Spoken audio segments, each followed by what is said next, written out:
Same car was turned around for this week, but he was fast in practice, and it came down to qualifying. And take a look on the screen here. This is the qualifying lap number 2 for John West Townley and his number 15 Zaxby Toyota. Hard impact into the number 2 wall.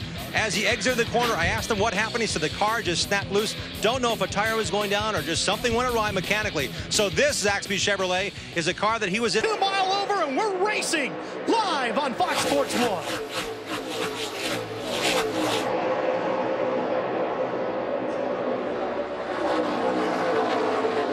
Nice jump by Mason Mitchell.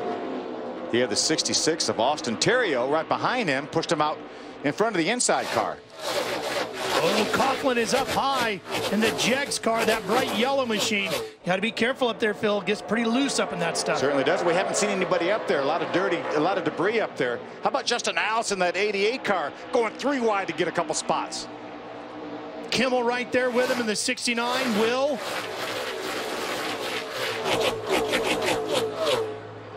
Takes you a minute to spool this car up, doesn't it, around this big oval? It really does.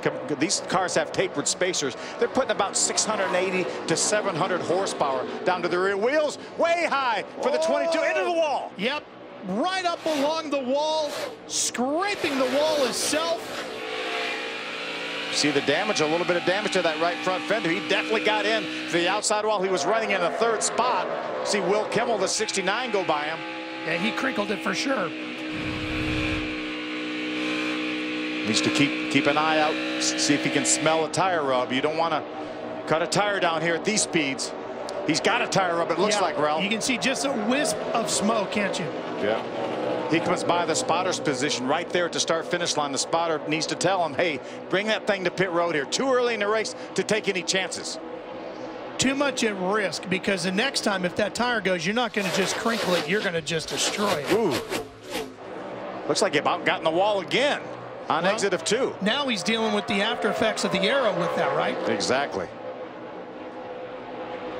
Meanwhile, you saw Boston up here. Here's Kimmel in the 69.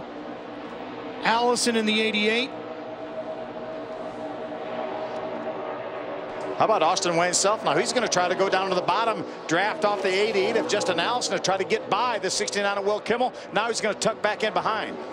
Remember, just a lap or so ago, he was running in the 3rd spot right here at this point in the racetrack. Watch him. See, he's already up out of the groove, Ralph, and there's no grip up there.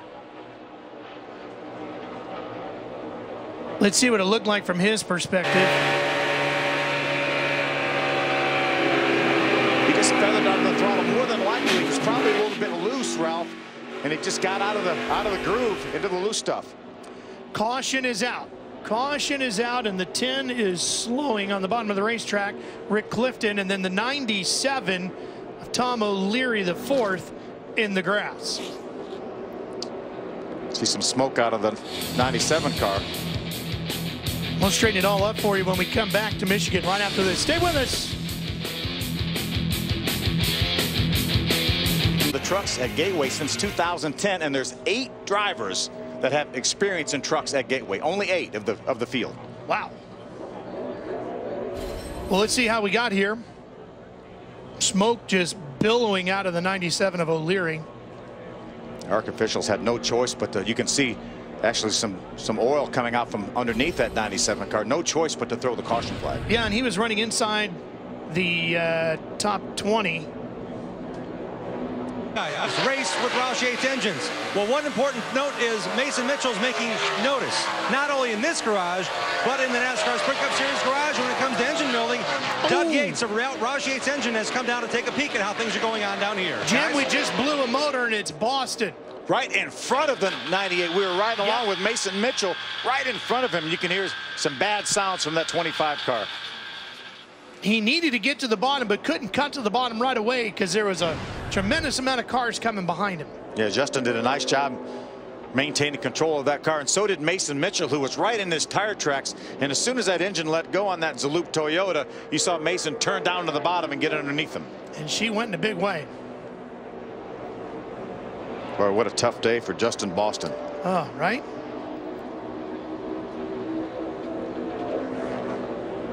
Well, so much for the lead that Mason Mitchell had opened up over Austin Terrio. Again, we're not done with potential of making mistakes on pit road, Ralph. Well, I was going to ask you about that. You got 24 to go here.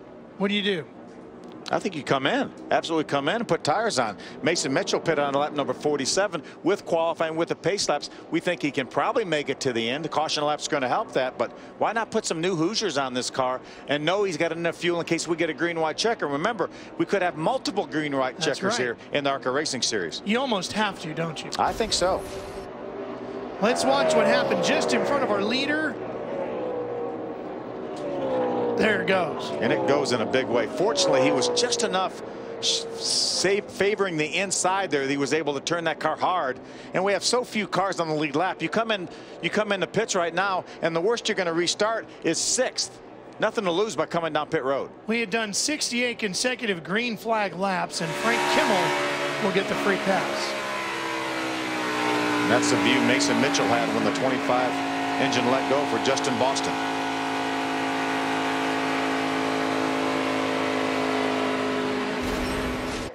Here comes Hesser. Got him. Good hard move by Tom Hesser driving down in the corner. Jim Terrio on his way to victory. And I just checked with crew chief Billy Venturini, and I said, how close are you on fuel? His first finger and thumb did not have space between them. They're very, very concerned. As fast as that 66 Kinetic Toyota's running, they're worried they have enough fuel to the finish.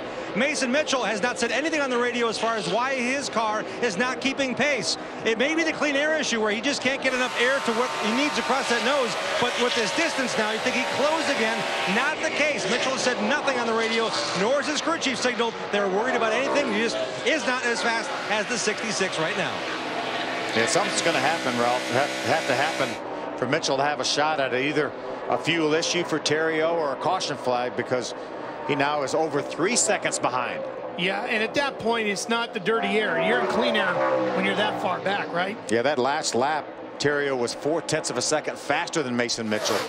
Coming down to 4 laps to go here. Mason Mitchell has to be wondering, what do I have to do? Remember, we talked about him picking the inside on that last restart. Terrio had no choice but to go through the speedy drive. Track workers did an excellent job cleaning that racetrack up. It looked like there may be some stuff on the racetrack, just a stain, and he was able to stay on the outside of him and get the advantage on Mitchell on that restart. Yeah, but I would have done that too, wouldn't have you? I would have put my biggest challenger up there. Yeah, I would have too. I think, yeah. Unfortunately, it just didn't work for him. No. Terrio just wasn't going to be detoured. I mean, the kid's done everything right, Mason Mitchell. Absolutely. I mean, not that Terrio hasn't. Terrio's car maybe has just come in better here in the later stages. Remember, both of these cars pitted back on lap number 47. We've had a number of caution laps since then. 3 to go. As we heard, fuel is still something that we have to keep an eye on for Terrio. No challenge from third. Justin Allison now over 9 seconds behind.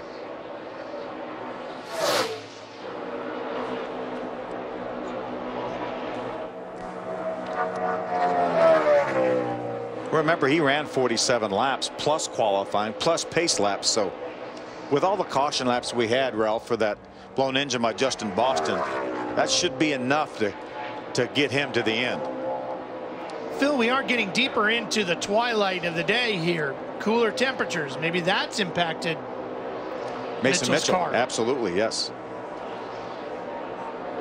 Should be seeing the white flag next time by for Terrio. Here it comes. White flag for Terrio.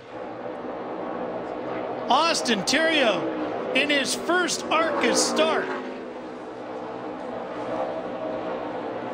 He's running select races this year. The NASCAR Nationwide Series for Junior Motorsports. Finished 15th in his first start at Iowa back in May. Is that a little bit of debris on his grill? Obviously, with only a half lap to go, that's not going to affect anything. Maybe it's helping him. On his way to becoming the 19th different winner in the last 19 Michigan races.